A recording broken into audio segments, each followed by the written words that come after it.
I know Putin is behind this. Amore, we hear that term, love. It's a word that it's used for many things in our society. Unfortunately, it's used so often and in so many different contexts that it really has become rather cheap. Everybody seems to love everything. I love M&Ms.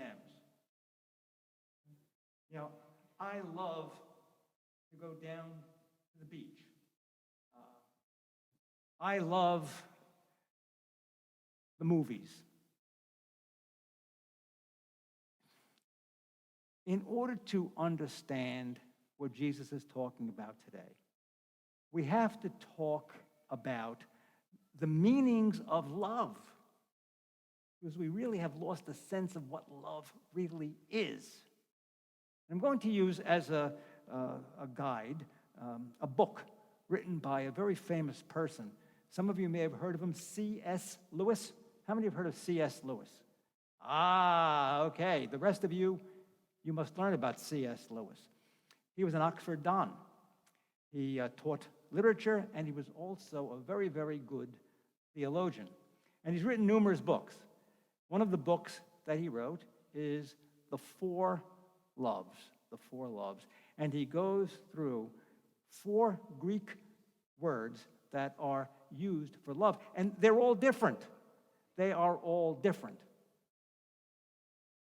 Last type of love we're going to talk about is the love that Jesus is talking about in the gospel. Jesus is not talking about, I love M&Ms, I love my cat. He's not talking about that. He's talking about something very, very rich. And therefore, we do have 3 other kinds of love, but they have to fit into the love that Jesus is talking about. Capiche? All right, good. You're all Italian here. Amore. We all love each other. Okay. The first type of love that C.S. Lewis talks about, these come from Greek words, and it's called storge. Storge, S-T-O-R-G-E, storge. And it has the sense of affection. Affection. It does not have a sexual connotation to it. It does not even have a romantic connotation to it. The idea is the deep affection that someone might have for someone else, an affection. It could be friendship, deep affection, friendship. But I think maybe most of us can understand the affection that maybe a mother has for her child, the affection a mother has for her child. And the good mother, as you know, the good mother will do anything for that child. Matter of fact, the good mother will sacrifice herself for the child.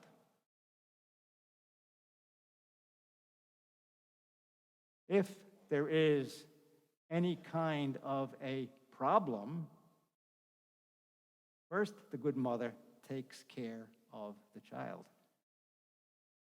Make sure the child is fed. Make sure the child is clothed.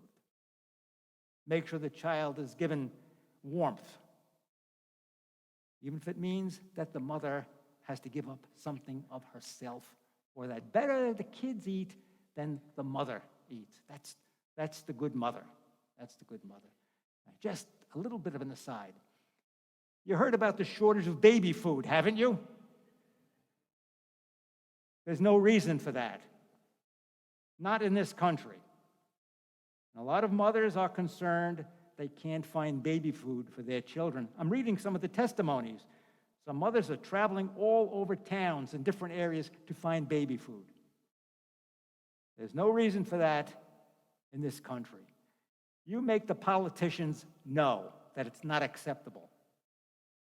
And it's not a supply chain issue. There's something much deeper than that. Usually, it's greed and it's politics. And it's as simple as that. It doesn't happen in this country. So pray for all mothers who are trying to feed their babies. Never did I think I would hear this in America. But that's the first kind of love, storge, that affection. The second kind of love is philos, okay? You heard of a place called Philadelphia? All right. Philadelphia, philos, is love, and Delphos is brotherly love. Brotherly love, Philadelphia, brotherly love. It was founded by the Quakers, and they promoted very much the whole idea of brotherly love. William Penn, he sits on top of the City Hall in Philadelphia. It means people who come together for a certain purpose or a certain cause. They have a common goal. And we use the term conspirator, but conspirator has sometimes a very negative connotation. It doesn't necessarily have to be that. It means people who are breathing together, a common inspiration, a common spirit. So maybe some of you have heard of a book called A Band of Brothers. It had to do with, the book has to do, it's written by, I believe, Joseph Epstein. And the book had to do with the founders of our country, the American Revolution. A band of brothers. These people from different parts of the 13 colonies come together in order to overthrow the British and to establish freedom in the colonies. And that's the sense of philos, common goals, sticking together for a common purpose. Once again, this is not from C.S. Lewis, this is from me. If a country is going to survive, we have to have a common spirit. And we have, in our country today, many people who are trying to destroy the common spirit.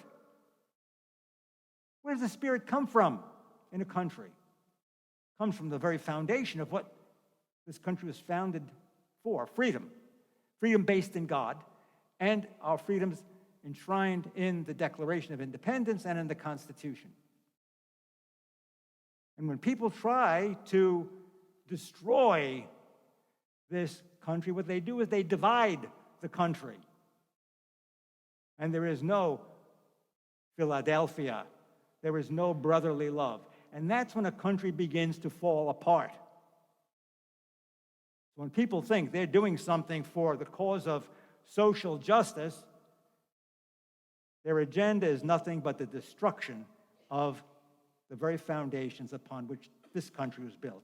God and freedom found in the Declaration and in the Constitution.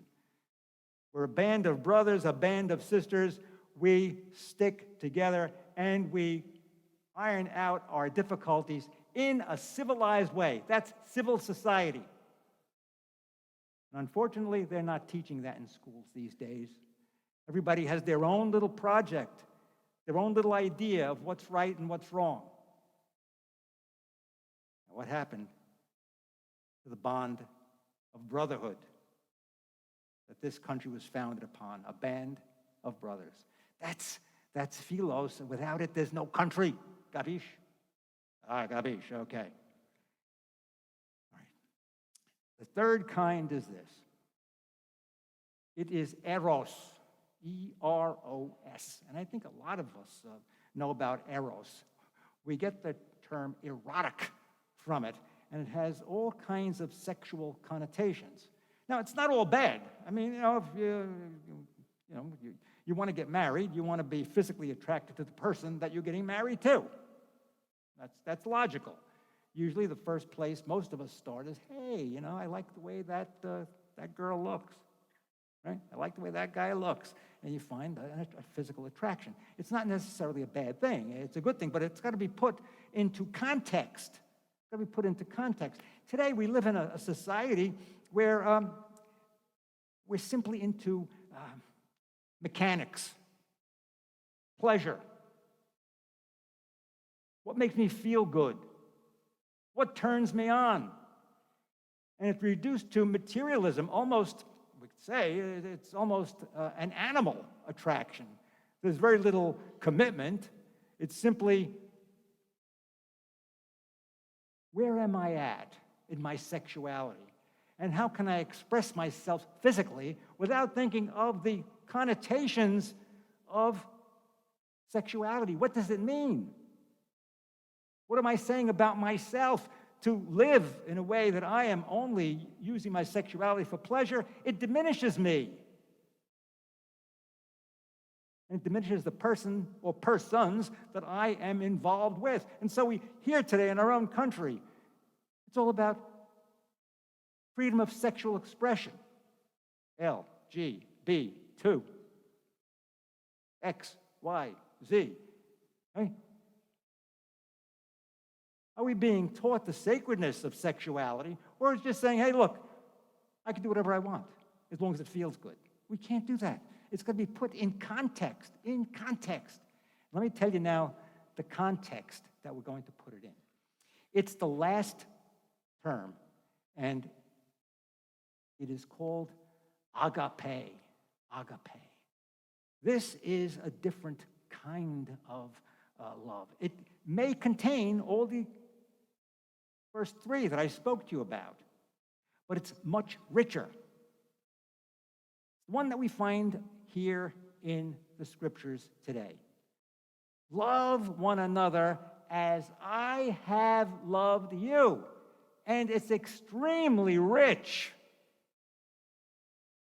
because the other forms of love that we spoke about, whether it be storge, eros, philos, if they don't have a sense of sacrifice of self involved with them, they become rather empty, and after a while, they dissipate. They begin to fade away.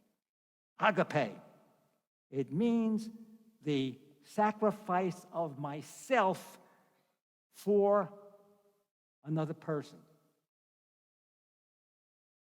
Jesus sacrificed himself for us. And it's gratuitous. You don't deserve it. We don't deserve it. It's simply because God loves us with no strings attached. And there's no way we can repay God for what he has done for us. And I'm willing to sacrifice myself for someone else. That's the love of God. That is agape. Let me tell you just a little story before I conclude. Many, many years ago, I taught at a high school in a place called New Jersey. Some of you may have heard of New Jersey. There was a lovely girl, and she was gifted in many ways. She was absolutely beautiful. She was a good student. And she was enormously talented, especially athletically talented. And as she was entering her senior year,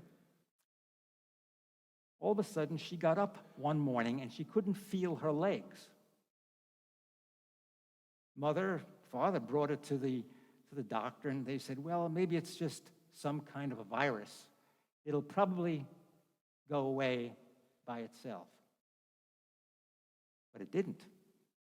It didn't go away. As I said, she was a fantastic athlete. I remember, many of us on the faculty, when she would practice for cheerleading, we'd go just to watch her. She was graceful. She was just, looked like she could fly. And just beautiful to behold. I thought to myself, this is God's perfect creature. As the year went by, she came back to school. But she came back on crutches.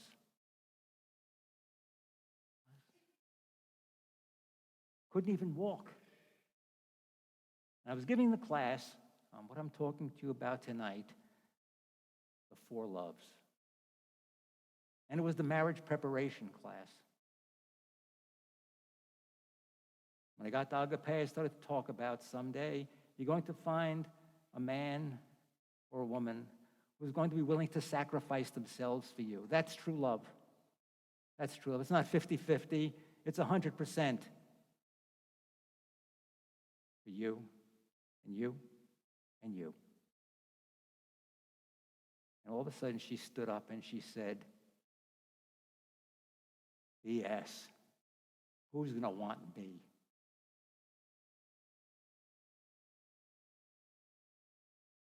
It ended the class. I couldn't even say, come to my office. Use bad words in class. That ended it. She was rather standoffish the rest of her senior year. Didn't want to talk practically to anybody. And she graduated, and I can remember her on crutches coming up that aisle. God, what are you doing? It's like ruining the Mona Lisa. She moved on, and I moved on. Many years later, maybe 10 years later, I returned back to Wildwood, New Jersey. And I was walking on the boardwalk. Some of you might be familiar with the boardwalk in Wildwood, quite a place. And it was rather misty, very thick mist coming off the Atlantic Ocean. And I saw somebody pushing somebody in a wheelchair. Then I hear, Father Orsi, Father Orsi. Who is this? As it came closer, there she was, in the wheelchair, with this very handsome young man pushing her. And she said to me, do you remember when I cursed in your classroom? I said, yes. He said, I want to apologize, Father, because I never thought anybody would be interested in me. I'd like you to meet my husband. His name is Agape. God love you.